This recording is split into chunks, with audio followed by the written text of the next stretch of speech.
നിങ്ങളുടെ favourite shows ഇനി ഒരിക്കലും മിസ്സാവില്ല. ഇപ്പോൾ C5 കാണും നിങ്ങളുടെ ഫേവറേറ്റ് ഷോ തികച്ചും സൗജന്യമായി. സാറൊന്ന് ഓർത്ത് നോക്കിയേ, ആ ഗോൾഡ് ബോക്സ് സാറിന്റെ മുറിയിൽ വെക്കുന്നതിന് മുമ്പ് സാറ് മറ്റെവിടെങ്കിലും വെച്ചോ? ഒന്ന് ഓർത്ത് നോക്കിയേ സാർ. ഇല്ല, ഞാനിത് എന്റെ മുറി തന്നെയാ കൊണ്ടുവച്ചത്. എനിക്ക് നല്ല ഓർമ്മയുണ്ട്. ശേഖർ, നീ ക്ലിയർ ആയിട്ട് നോക്കിയോ? അതവിടെ ഇല്ലേ?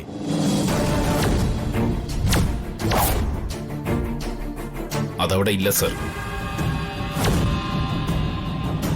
ഞാൻ എല്ലായിടത്തും നോക്കി, എവിടെയും കണ്ടില്ല. നമുക്ക് പോലീസിൽ പരാതിപ്പെടാം സർ. അല്ല സാർ, അത് വേണോ? ഗായത്രിയമ്മയുടെ ബർത്ത്ഡേ വരികയല്ലേ, അതിനുമുമ്പ് ഈ വീട്ടിൽ പോലീസുകാർ ഇറങ്ങാന്ന് പറഞ്ഞ. സർ, പ്രതാപം പറയുന്നതിലും കാര്യമുണ്ട്. ഈ സമയത്ത് ഇവിടെ പോലീസ് വരുന്നത് അത്ര നല്ല ലക്ഷണമല്ല.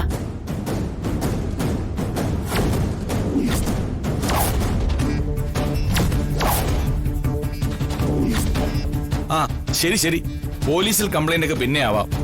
തൽക്കാലം നമുക്കിത് മറക്കാം. ഫസ്റ്റ് ഗായത്രിയുടെ ബർത്ത്ഡേക്കുള്ള ഒരുക്കങ്ങൾ നടക്കട്ടെ. ശരി സർ.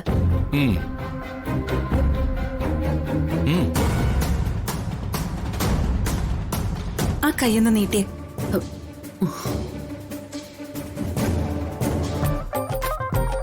ഈ വള എന്റെ സമ്മാനമായി പ്രഭാവതിക്കിരിക്കട്ടെ. അയ്യോ, thank you madam, thank you so much.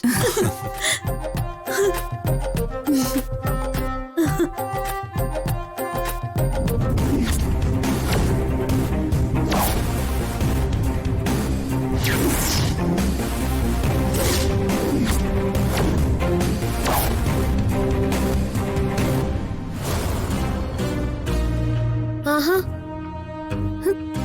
ഇവിടെ എന്താ കുരുക്ഷേത്ര യുദ്ധം തുടങ്ങാൻ പോവാണോ? കൗരവപ്പടയും പാണ്ഡവപ്പടയും ഒക്കെ ഒരുമിച്ച് കൂടിയിട്ടുണ്ടല്ലോ.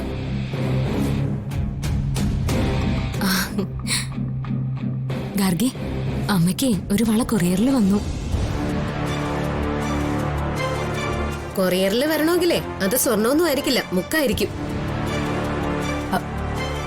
അങ്ങോട്ട് മാറി നിൽക്കി. അയ്യോ, ആഹാ, കൊള്ളാലോ.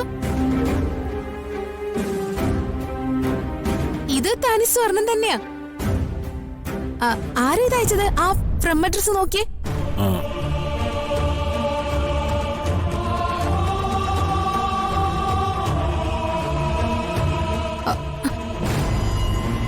ഫ്രം അഡ്രസ് ഒന്നുമില്ല. ആ കൊറിയർ പയ്യൻ പോവുകയും ചെയ്തു. ഇനിയിപ്പോ ആരോട് ചോദിക്കാന്? ആ, ചിലപ്പോ വിപിനായിരിക്കും അയച്ചത്. വിപിൻ എന്തിനാ കൊറിയർ അയക്കുന്നത്? നേരിട്ടങ്ങ് കൊടുത്താ പോരെ.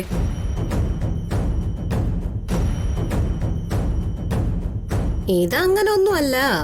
ഫ്രം അഡ്രസ് ഇല്ലാത്ത കൊറിയറില് മറ്റെന്തോ ദുരുദ്ദേശമുണ്ട്.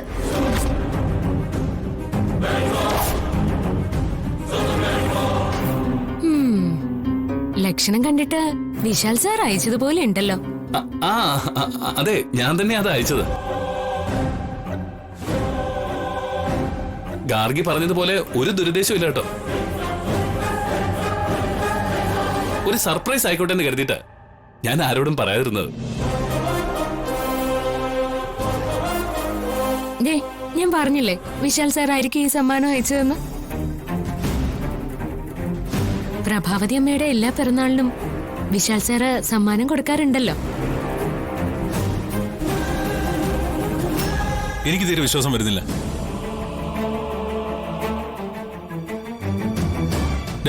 സത്യം പറ, നീയാണോ ഈ കൊറിയർ അയച്ചത്?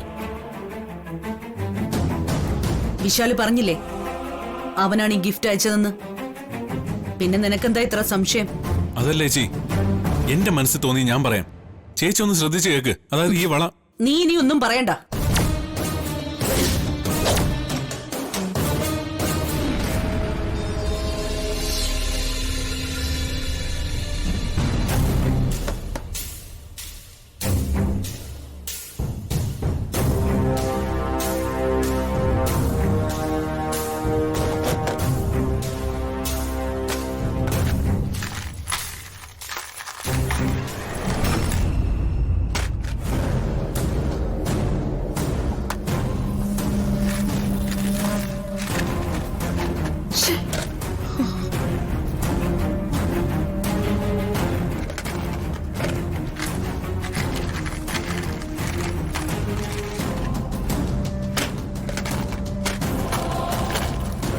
ഇതെവിടെ പോയി?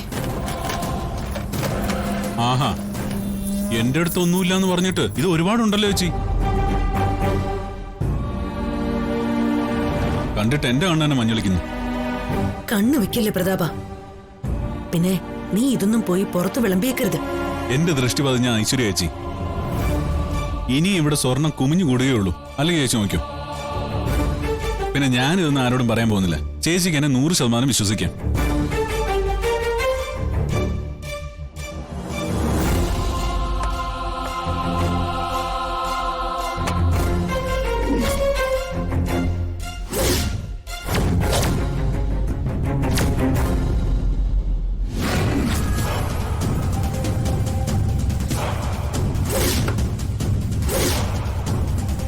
ഇത് വല്ലാത്തൊരു കാഴ്ചയാണല്ലോ ചേച്ചി. ഇത് ഇവിടുന്ന് അടിച്ചുകൊണ്ട് പോയിട്ട് ഇവിടേക്ക് തന്നെ ഗിഫ്റ്റ് അയച്ച പോലെ ഉണ്ടല്ലോ. ഓ, എന്താ ഒരു മാച്ച്. പ്രതാപ, നിന്റെ സ്വഭാവം അല്ല വിശാലിനുള്ളത്. അവന് നിന്നെ പോലെ ക്രിമിനൽ മൈൻഡ് ഒന്നുമില്ല. ചേച്ചി എന്നെ ക്രിമിനൽ എന്ന് വിളിച്ചത് കോമഡിയാണെന്ന് എനിക്കറിയാം. ആ, അതൊക്കെ പോട്ടെ. ചേച്ചിക്ക് ഇപ്പൊ എന്തോ ഒരു ടെൻഷൻ പോലെ. പ്രതാപ, ഞാൻ നിന്നെ വിശ്വസിച്ച് ഒരു കാര്യം പറയാൻ പോവാ. ഗായത്രി മരിക്കുന്നതിന് മുമ്പ് അവള് മോഹിച്ച വളകളായത്. പക്ഷേ അത് ഞാൻ മോഷ്ടിച്ചു. എന്നിട്ടാ എന്നെ ക്രിമിനൽ എന്ന് വിളിച്ചല്ലേ? അല്ല, അതൊക്കെ പോട്ടെ. അന്ന് എന്നോട് അടിച്ചു മാറ്റി എന്ന് പറഞ്ഞ വളയാണോ ഇത്? പയ്യ പറയടാ, ഞാനെന്താ പൊട്ടിയാണോ? ആരെങ്കിലും കേൾക്കും. കേട്ടാ ആകെ കുഴപ്പമാവും. സോറി. ആ വള തന്നെയാണോ ഈ വള? അതെ.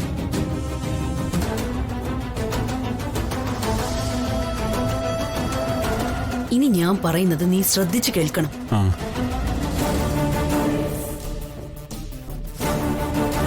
അന്ന് ഈ വള വെച്ചിരുന്ന ബോക്സ് ഉൾപ്പെടെയാ ആരോ അടിച്ചു മാറ്റിയത്. ഗായത്രിയുടെ ആ പഴയ ബോക്സ് കണ്ടെത്തിയാൽ അതിലുണ്ടാവും ആ വള. ആ മാജിക് ബോക്സ് പുറത്തു വന്നതുപോലെ ആ ആഭരണപ്പെട്ടി ഒരിക്കലും പുറത്തു വരാൻ പാടില്ല.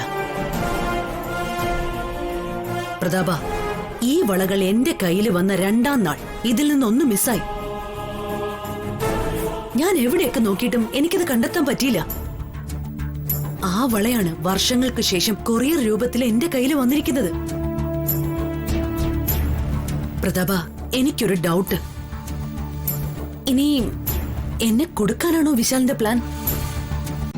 ഡൗൺലോഡ് ചെയ്യൂ C5 ആപ്പ്. കാണൂ എല്ലാ എപ്പിസോഡുകളും സൗജന്യമായി.